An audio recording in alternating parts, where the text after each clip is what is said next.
A paz seja com todos.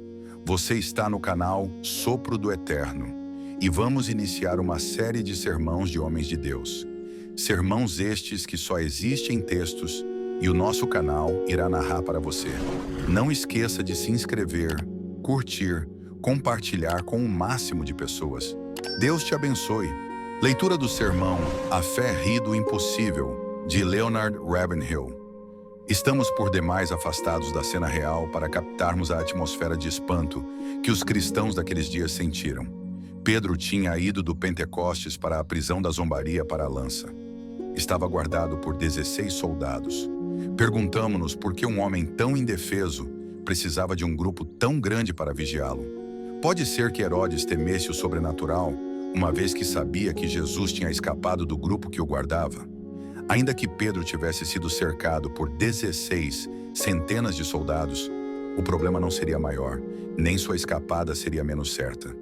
Pedro estava preso não somente por 2 cadeias, mas também pelos grossos muros da prisão, pelas 3 divisões da prisão e, finalmente, por um portão de ferro. Quando Pedro está na prisão, a igreja organiza um plano para soltá-lo? Não. Quando Pedro está preso, os crentes fazem uma petição a Herodes ou sugerem um preço para oferecer aos homens da lei por sua liberdade? Não. Pedro havia libertado outros na hora da oração. Agora outros devem crer para que ele seja solto. Através do livro de Atos, que poderia ser chamado de Os Atos da Oração, encontramos oração e mais oração. Vasculhe o livro e descubra esse poder que motivou a igreja primitiva. No capítulo 12 de Atos, encontramos um grupo que orava. Embora um exército se acampasse contra Pedro, nisto aqueles crentes estavam confiantes. Havia um Deus que podia e iria libertar. A operação de resgate que nunca falhava era a oração. Não havia impedimentos nas orações daqueles que faziam intercessão por Pedro. A oração feita pela igreja a Deus por ele era incessante. Eles não pareciam estar preocupados quanto a se Herodes devia morrer ou não. Não oravam para que escapassem do destino de Pedro. Não pediam para ter um outro êxodo para um país mais hospitaleiro. Eles oravam por uma pessoa, Pedro. Eles oravam por uma coisa, sua libertação. A resposta prova este ponto. Pedireis o que quiserdes, e assim vos será feito. Alguns maus intérpretes desta história disseram que, quando os que oravam ouviram que Pedro estava à porta, não acreditaram. Não aceito esta hipótese. Tenho certeza de que eles oraram com expectativa. Gosto de pensar que ficaram hesitantes por um momento devido à resposta ter sido tão imediata. Eles podem ser desculpados por terem levantado as sobrancelhas quando Pedro disse: "Saí facilmente tendo um anjo como escolta." Da próxima vez que você passar pela porta automática mágica do seu supermercado, lembre-se que a primeira porta a se abrir deste mesmo modo era operada lá do alto. Libertações feitas por anjos parecem não ter lugar em nossa tecnologia moderna. Talvez desejássemos que o Senhor respondesse às nossas orações com um mínimo de incômodo para nós. Afinal, quem espera que as fileiras angélicas sejam perturbadas apenas para trazer libertação a uma alma que ora? Mas os resultados sobrenaturais vieram a muitos dos santos que oraram nos dias apostólicos. O Senhor armou um terremoto capaz de destruir edifícios para levar libertação a um apóstolo. Oração é dinamite. Não há arma forjada contra a oração que possa neutralizá-la. Algumas coisas podem retardar as respostas à oração, mas nada pode parar o propósito pleno de Deus. Embora demore, espere por ele. O primeiro requisito da oração é crer. Crer que Deus existe e que Ele é galardoador daqueles que diligentemente o buscam. Crer que Deus está vivo e, portanto, tem poder não somente para a libertação de Pedro, mas também para a nossa. Crer que Deus é amor e que Ele se importa com os seus. Crer que Deus é poder e, portanto, nenhum poder pode se opor a Ele. Crer que Deus é verdadeiro e, portanto, não pode mentir. Crer que Deus é bom e que Ele nunca abdicará de seu trono ou falhará em suas promessas.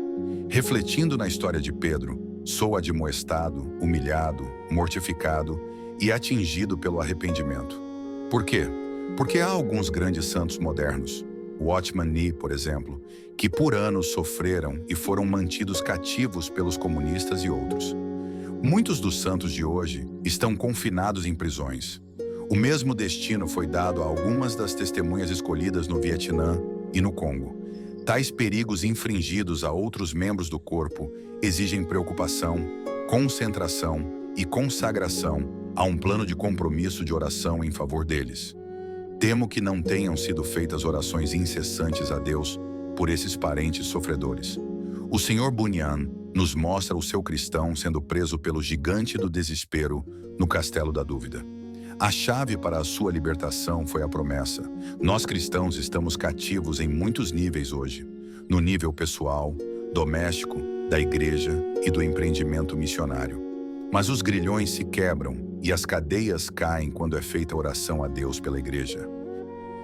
Oração incessante, oração que sacode o nosso status quo, oração que tira de nós qualquer outro interesse, oração que nos estimula por suas imensas possibilidades, oração que vê Deus como aquele que governa do alto, poderoso para salvar, oração que ri do impossível e grita, assim será feito, oração que vê todas as coisas debaixo dos seus pés, oração que é motivada pelo desejo pela glória de Deus.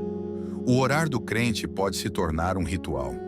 O lugar de oração é mais do que um solo onde enterramos todas as nossas ansiedades, aborrecimentos e temores.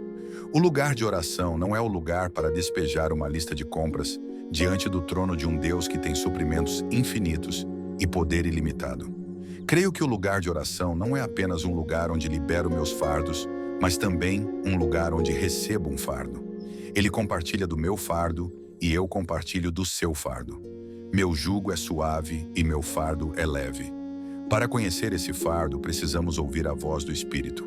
Para ouvir essa voz, precisamos estar quietos e sabermos que Ele é Deus. Esta hora de calamidade nos negócios do homem exige uma igreja mais saudável do que a que temos. Esta manifestação gritante do mal na juventude e na violação dos mandamentos de Deus por todo o mundo, clama por uma fé que não se acovarde. Podemos deixar que as nossas espadas de oração se enferrujem nas bainhas da dúvida? Ficarão as nossas harpas de oração penduradas em silêncio nos salgueiros da incredulidade? Se Deus é um Deus de poder inigualável e força incrível, se a Bíblia é a imutável palavra do Deus vivo, se a virtude de Cristo é tão fresca hoje como quando Ele ofertou-se pela primeira vez a Deus após sua ressurreição, se Ele é o único mediador hoje, se o Espírito Santo pode nos vivificar como fez com nossos pais espirituais, então todas as coisas são possíveis hoje. Os mares ferviam, os ventos gemiam, as velas se rasgavam, os mastros voavam, as estrelas se escondiam, o euroaquilão devastava tudo. As pessoas choravam, soluçavam e se lamentavam. Apenas um homem louvava. Todos esperavam a morte, exceto Paulo. Em meio a uma cena de desespero, se é que houve uma, Paulo grita: Senhores, creio em Deus. Atos 27. Enquanto as coisas parecem desmoronar hoje, juntar-me-ei a Paulo e direi pela fé: Senhores, creio em Deus. Você vai se unir a mim?